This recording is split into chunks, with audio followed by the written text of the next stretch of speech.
It was supposed to be a relaxed night out, just dinner, a couple drinks, and casual conversation with my girlfriend and her group of friends. I'd met them a couple times before, but something felt different this time.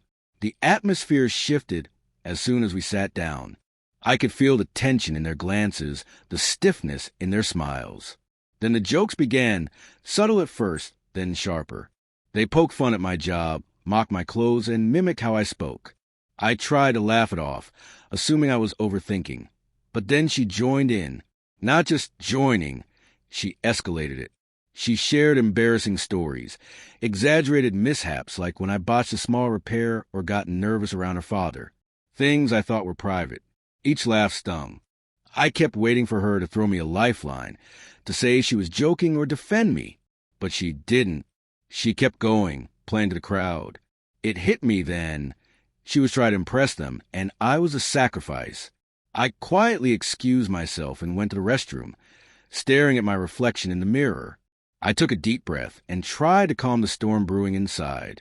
Could I just brush it off and carry on? When I returned to the table, the answer became clear. She made another jab, this time about me being too indecisive, not man enough. That was it. "I'm leaving," I said low and steady. She looked confused at first, then laughed as if I were joking. But I wasn't. I got up, paid for what I'd ordered, and walked out without another word. My face burned, not just from embarrassment, but from the betrayal. I walked aimlessly for a while, the night air cold on my skin, tried to process everything. My phone buzzed a few times, her name flashing on the screen, and another number I didn't recognize. Probably one of her friends. I didn't answer. I had nothing more to give them. I reached home, kicked off my shoes, and sank into the silence of my apartment. No noise, no voices, just stillness. And for a moment, that peace felt like relief. A couple of hours passed. Then came a knock at the door. I didn't move at first. I just stared at it. Another knock, softer this time. Then her voice. "Chicky, please open the door," she said. "I'm so sorry." I hesitated. Part of me wanted to ignore her, but I slowly stood and opened the door. She stood there, eyes red, cheeks streaked with tears, hands trembling. "Can I come in?" she asked gently. I didn't respond right away, but stepped aside. She walked in slowly, like she wasn't sure she belonged anymore. "I messed up," she whispered. I sat down on the edge of the couch, silent, waiting. She knelt in front of me and took my hands. "I don't know why I did that," she said. "I was nervous.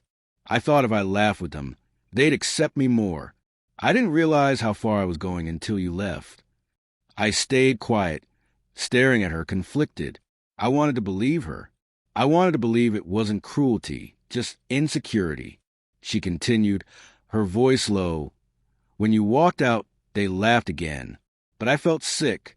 I laughed too. At you. And all you've ever done is be kind to me." I crossed a line. I nodded slowly, but I had to ask, "Would you have come here if I hadn't left?" She paused. That pause said everything. "I don't know," she finally admitted. "But I'm here now. I want to fix what I broke. I want to be better." I looked at her, feeling the weight of the evening pressing down on my chest.